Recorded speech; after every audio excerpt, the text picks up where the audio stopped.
Okay, hi guys, my name's Ryan Allen. I'm from A Painter's Journey on Instagram, and I'm going to use this channel to talk about painting courses I've attended and do reviews just of lots of painting related items. So first one up is a course of painting courses. Over the years I've done many different courses.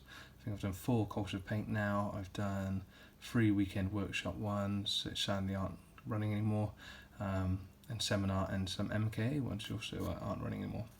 So first of all, course of paint is run by Andy Wardle and Henry.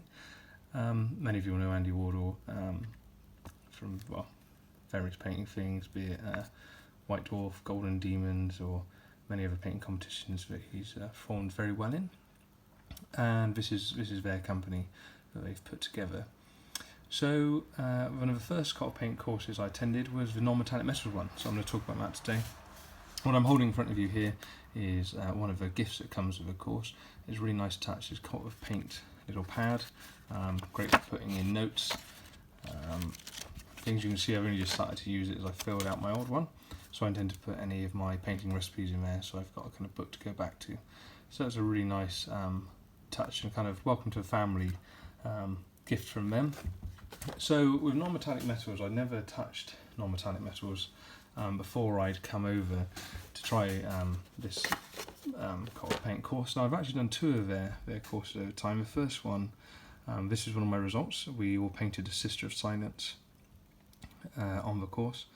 So this was one I put together. Now I didn't finish this all in one course. I'd say actually I managed this whole leg and the body, and worked on the silver and the copper in here. What I really liked about the coat of paint course is Andy's teaching style, and Andy taught on this one. Henry was attending actually, and how he takes you through things. He's got a good kind of fun attitude. He's quite laid back, but at the same time manages to push you and kind of drumbeat you through to make sure you have a good time, but also get to try all the different techniques and be it the brush strokes. In this one he did a lot of talk about volume as well as talking about recipes and getting us to try different things, kind of different light reflections. You might see in the copper we did some kind of weathering there as well. So loads of really nice touches in there, and I'm really pleased with my first attempt at non-metallic metals how this came out. I managed to bag a finalist pin in, I think it was 2017 Classic with this model, so I was over the moon with that.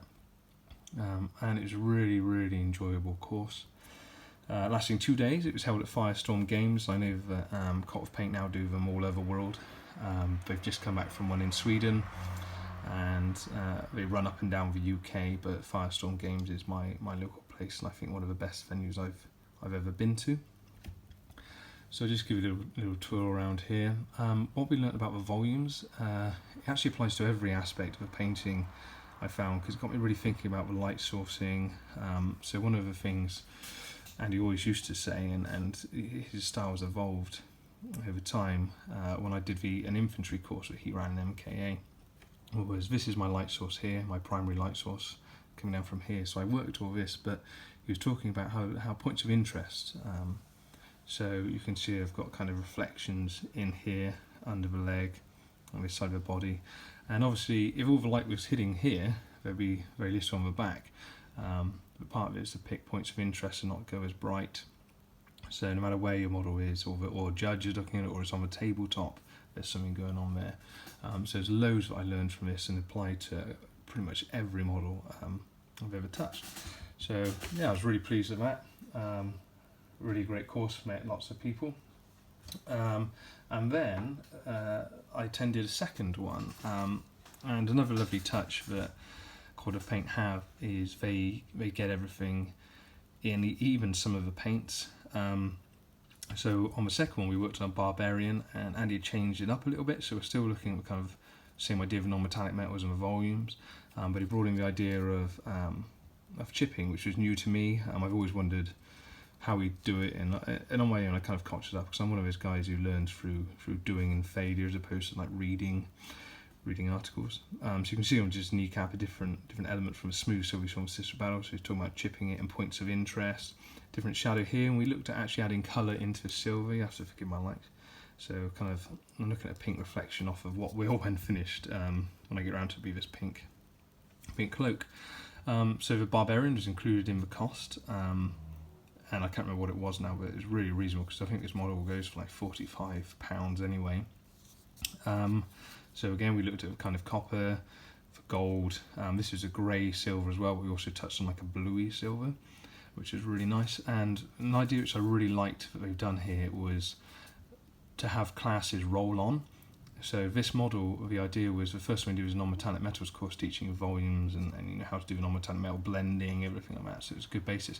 And the next one, he was in a run which unfortunately I couldn't do, but intend to do next year, was a skin class. And the idea was we'd use the same bust, and once you have the bust, I believe he was still planning on having the class a little bit cheaper if you didn't need the bust, which I thought was really good instead of having to pay for a cost of a new model. Or some classes, MK used to be like going out and bring your own models. Like one of the Forge World Rhinos, for good reason. But I liked this touch. If I had a model I could follow through with a course and come out the end of it with a finished display model, I'd be really pleased about. So the skin course would have looked at the skin if I attended it, and leather and kind of textures. So I think that was really good. And the setup on the course that he had was really nice. He had one of his proper cameras set up over his shoulder with a big telly behind him. So I think it was only like 12 people or less, maybe 8. But it was really nice because if you're sat round the table, even if you're a little bit far back, you've got dodgy eyesight like me, or any glasses, you could always hear what was going on, but also see what his hands were doing.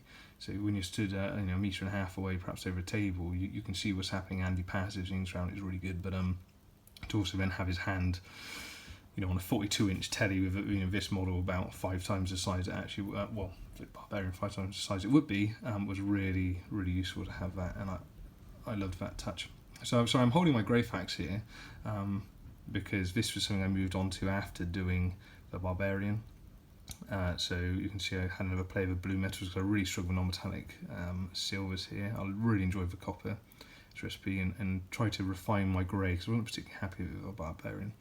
So you can see that the notes I took and the kind of tuition, you didn't just forget about it, you could take it away, and he did such a good job of ingraining the ideas into you that you could just take those skills and transfer it to different scales and models. So if I was to give it a rating out of 10, I would definitely go for a 10 out of 10 on that one. Actually, I don't think I could have